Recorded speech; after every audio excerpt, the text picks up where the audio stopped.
Over the years, I've developed a certain kind of character that began in Taxi Driver. A loner in a room, just sitting there, waiting for something to happen. He's wearing a mask, and the mask is his profession. In that case, a taxi driver. Or in the case of Light Sleeper, a drug dealer. First Reformed, a minister. And in this case, it's a poker player. All in. He's living a kind of a limbo life, waiting to make connection. And poker is a good metaphor for that because poker is just a game of waiting, waiting and waiting. You count cards, right? I'm not that smart. But you win. Whether it's De Niro or Defoe or Ethan Hawke, you learn a lot. You learn a lot from an actor. So I thought it was just right for Oscar Isaac.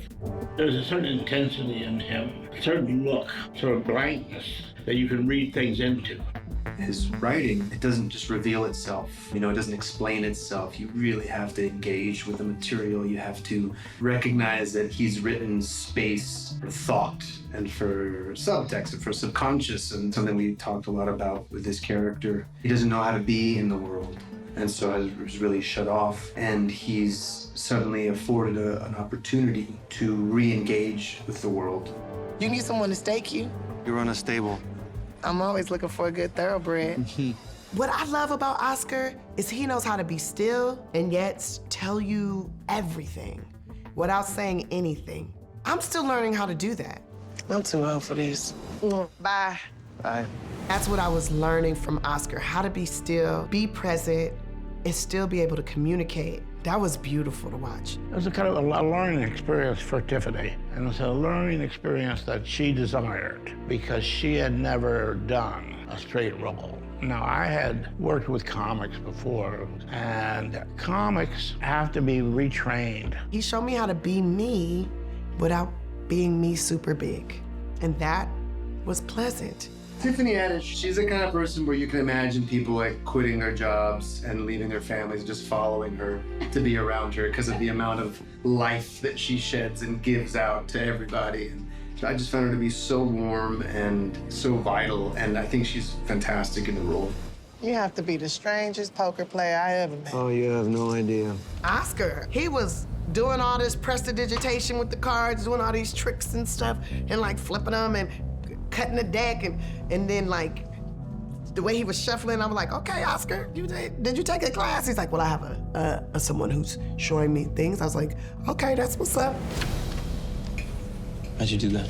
Paul is an absolute genius, genuinely wanted to give an authentic experience. And for someone who was relatively inexperienced in poker until this, he really nailed a lot of like the feeling of what it's like to be a poker player, and especially to be a tournament poker player. Working with the cast of this movie was one of the coolest things I've ever got to do. That part was easy, that part was fun. The most challenging aspect was running around and managing this massive scene with 30 poker tables in play, with 9 players at each table and 1 dealer, most of whom had no idea what was going on anywhere. That was terrifying, I'm not gonna lie. To have to say, after a perfectly good take as far as story and acting and editing and lighting is concerned, be like, hold on a second, guys, like there were some chips in the wrong place. I'm really surprised Paul never strangled me, to be perfectly honest. You've been around him. He's a mystery. What's unique about the stories that Paul tells is they're about real emotions and feelings. It makes you think, and it's intriguing, and that's what I like.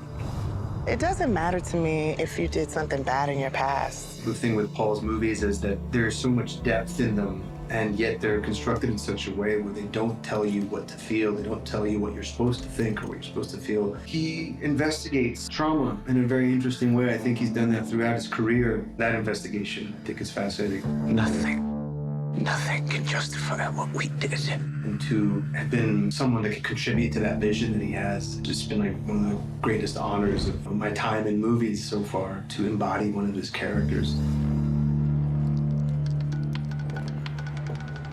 Movies have a habit of explaining things. You don't have to do a thing. I like movies where they say, no, we're not going to do it all for you. There are going to be some things left unexplained. And for me, I can give you a justification for either one. But the truth is, I want you to answer that question because your answer will be the right one, not mine.